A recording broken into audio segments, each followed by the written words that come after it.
Welcome into day 50.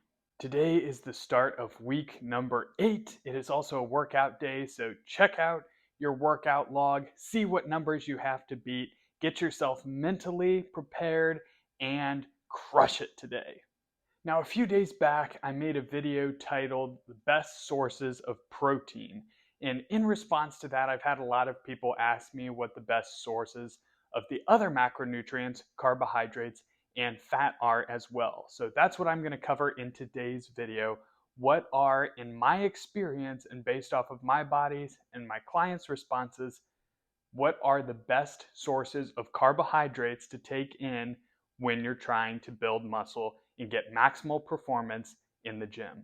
Now, these carbohydrates are based off of my response of how much energy they give me, how well they help me load on muscle glycogen, digestibility and limiting of bloating, and also nutrient density. So those are all things I'm considering when making this list.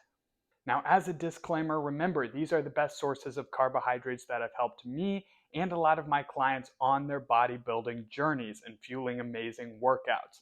That does not take into account if you hate certain foods or have certain food sensitivities or allergies. If you do, obviously stay away from these foods, or if you don't have any common sense, don't come crying to me when you do try these foods and blow up like a pufferfish and end up in the hospital. So let's jump into my number one carbohydrate source, my favorite source, and that is going to be oatmeal. Now, based off of the criteria on how I'm ranking this, oatmeal has been a staple throughout my bodybuilding journey. It's very easy for my body to digest. It provides a good source of fiber, which keeps everything regular. It makes me feel nice and loaded and full. The muscle glycogen is always filled and I get a good pump after consuming it. And it gives me great energy in the gym. Now, oatmeal, and in fact, a lot of these carbohydrates are also very budget friendly as well. So I like that. You can get a nice big container that lasts for a couple weeks for just $3 or $4. So oatmeal, a great source of carbohydrates. And if it agrees with your body, I highly encourage you to include it in your diet. In fact, I eat it twice a day on my current nutrition plan. Number 2 is going to be potatoes. So I'll alternate between russet potatoes and red potatoes and sweet potatoes, kind of bounce back and forth through all of those to prevent flavor fatigue. But potatoes are a great source of carbohydrate. They're very easy for my body to digest and assimilate. I feel like they have a very good muscle glycogen loading response. And they're also very versatile. You can put them in the air fryer, you can bake them, you can microwave them, you can prepare them in a variety of ways and top them a variety of ways to keep things interesting and fun. Potatoes on their own are also very low calorie per gram compared to something like an oatmeal or rice, which have much more calories per gram. Potatoes are also micronutrient dense, full of vitamins and minerals, a lot of potassium in there, which helps with muscle cramping and preventing that as well. So I highly encourage you to include potatoes in your nutrition plan if you're looking to pack on muscle. Next on the list is veggies. So veggies are obviously full of vitamins and minerals, very micronutrient dense, and I encourage everyone to keep some vegetables in their plan, whether they're bulking or cutting.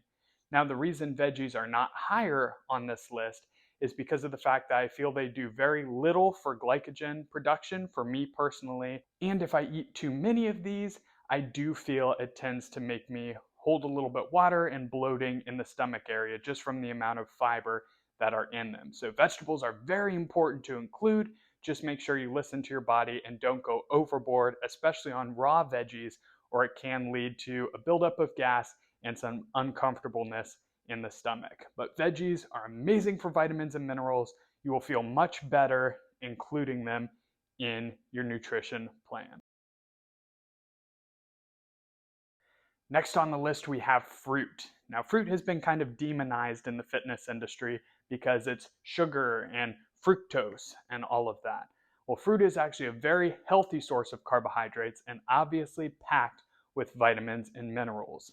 A lot of fruits, such as bananas, do have a higher sugar content, so if you're looking to gain muscle and need the carbohydrates, that's great. If you're looking to cut and perhaps your carbohydrates are a little bit lower, then you do want to pick lower calorie fruits, or you can limit fruits in your nutrition plan. However, I do recommend keeping them in to a certain degree, as it does include a nice balance in your nutrition program, provide you with a lot of those micronutrients and antioxidants that you would otherwise be missing out on, and certain fruits are actually very low calorie dense. For example, strawberries, watermelon, blueberries, a lot of those fruits you can eat a lot of for very low calories because fruits are the majority water. I also absolutely love fresh fruit, especially on a warm day, so I very much enjoy it. The only reason it also isn't higher on the list is because while I do feel I get good energy from it, I don't feel it does a whole lot for my muscle glycogen production. Now, the choice of rice is up to preference, whether you like brown, white, or jasmine. I personally prefer jasmine rice as it digests much better for me. I like the flavor better and it has a softer texture than a white rice. Brown rice, in fact, does not agree with me at all. There's just too much in that outer hull with the brown rice, so I avoid it and stick with the jasmine. Now, everybody knows the cliche of bodybuilders and their chicken and rice. And rice does do very well for digestion for me, giving me clean energy and is amazing with muscle glycogen. So it ticks all of those boxes. However, rice is not very micronutrient dense compared to the carbohydrate sources that I listed earlier, which is why it is included a little bit lower in this list. So while I love jasmine rice, I do keep it to one meal in a minimal portion. It is also very calorically dense per gram, so you have to be careful if you're on a cutting plan. By including too much rice, you're taking away from calories that you could have with other more micronutrient dense sources. Lastly on the list is wheat and wheat products. And the reason it's at the bottom of the list is simply because if I consume too much of it, I do notice it gives a slight smoothing effect to my physique, and it does not seem to load me up with muscle glycogen as effectively and digest quite as effectively as rice or potatoes. However, wheat products are actually very micronutrient dense and great to include for variety on your program. So I include wheat in pretty much all of my nutrition plans when I'm in a muscle gaining phase, simply because I really enjoy them and you get those extra micronutrients. Now, obviously, if you have celiacs or a gluten intolerance or sensitivity, you are going to want to be careful and or avoid wheat products, including pastas and breads. Thankfully, in this day and age, if you do fall in that category, there are a lot of gluten-free or grain alternatives to wheat when it comes to pasta and bread. So you can search for those options.